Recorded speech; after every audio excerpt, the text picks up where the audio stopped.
திருச்சி துறையூர்ல இருக்க அரண்மனையோட part 4 video தான் இது.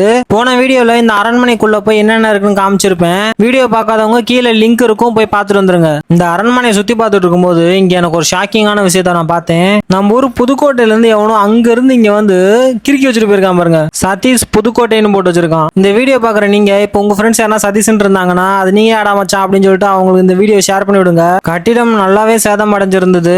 எந்த ஊர்ல போய் பார்த்தாலும் இந்த மாதிரி காதலுக்கு இருக்கணுங்க, எல்லா இடத்துலயும் கிறுக்கி வச்சிருப்பானுங்க. வீடியோ கொஞ்சம் சீக்கிரமா முடிக்கிறதா வீடியோ கொஞ்சம் வேகமா ஓட்டி வர முக்கியமான இடத்துல மட்டும் நான் எக்ஸ்ப்ளோர் பண்றேன்.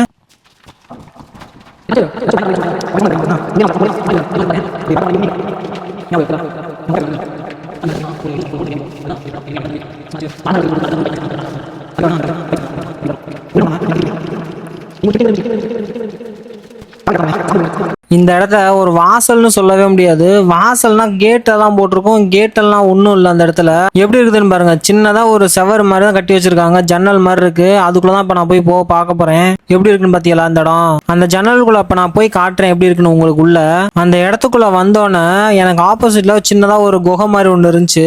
இதுக்குள்ள என்ன இருந்துச்சு எதுவும் எனக்கு தெரியல. உங்களுக்கு தெரிஞ்ச வீடியோல கமெண்ட் போட்டுவிடுங்க. நாம நெக்ஸ்ட் வீடியோ பார்ட் 5ல பார்க்கலாம். Tata bye by.